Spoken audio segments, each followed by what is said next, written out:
और सब भोजपुरिया भैया लोग का समाचार कैसे बानी रुआ सब है। उम्मीद करता नहीं रुआ सब ठीक ठाक होगा भैया और हमहू ठीक बानी। तो स्वागत बाटे आप सबके राइटर विजय बागी के चैनल पर। और आज उपस्थित बानी रुआ सबके बीच में लेके लफुआई गाना, बहुत बढ़िया गीत बाटे लगन स्पेशल। आप बस बढ़िया से कर नया म्यूजिक बनवा के बढ़िया से गा देता नहीं तो गाना 100% ऑर्केस्ट्रा में बजी भैया। तो चलिए देर ना करते हुए मैटर के शुरुआत कल जा कि कैसे गीत के गावे के बा, का एकर धुन बा, का लय बा। लेकिन वीडियो स्टार्ट कर से पहले भैया एगो बात बतावल चाहब। रउआ अगर नया सिंगर बानी आ सिंगिंग में इंटरेस्ट बा, अच्छा मैटर के तलाश में भटकतानी भैया, बढ़िया गीत नहीं खे मिलत, सही तुकबंदी नहीं खे मिलत, या मन पसंद के मैटर नहीं खे मिलत, तो भैया अगर हमारा चैनल पर आ गई बानी तो एकदम निश्चिंत रही, निराश भैया की जरूरत नहीं खे। रउआ जैसन भी मैटर चाहत हो कब लिखवावे के बिल्कुल उचित चार्ज पर हुआ के फुल संग व्हाट्सअप के जरिए मिल जाई। डिस्क्रिप्शन में वहाँ पर नंबर दे दिले बानी। और कहल चाहब भैया कि चैनल पर पहली बार आयल बानी तो चैनल के सब्सक्राइब कर ली, बेल आइकन प्रेस कर ली।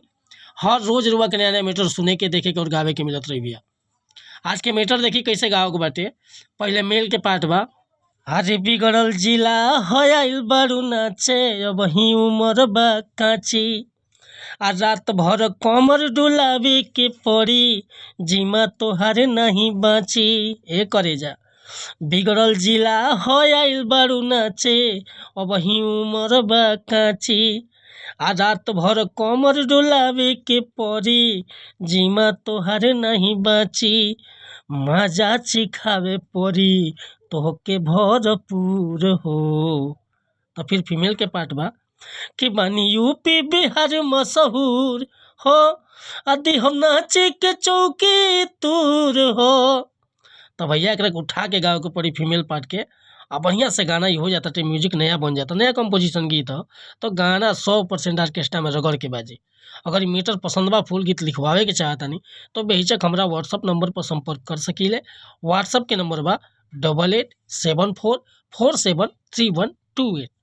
कोनो प्रकार के मैटर लिखवाओ खोके चाहे नया म्यूजिक बनवाओ खोके बेहिचक रुआ कॉल या व्हाट्सअप कर सकीले। बिल्कुल उचित चार्ज पर गाना, बिल्कुल उचित चार्ज पर म्यूजिक मिल जाए। और कॉल चाह भैया कि वीडियो पसंद आए तो लाइक करब, कमेंट करब, आ चैनल पर पहली बार आए लोग तो रिक्वेस्ट बा सब्सक्राइब करके जाए। हर रोज रुआ के अच्छा मैटर सुने के, देखे के, गावे के मिलत रही भैया। मिलता नहीं फिर से अगला वीडियो में कुछ नया गाना के साथ, तब तक अनुमति चाहता नहीं। नमस्कार, प्रणाम, धन्यवाद भैया। जय हिंद, जय भारत।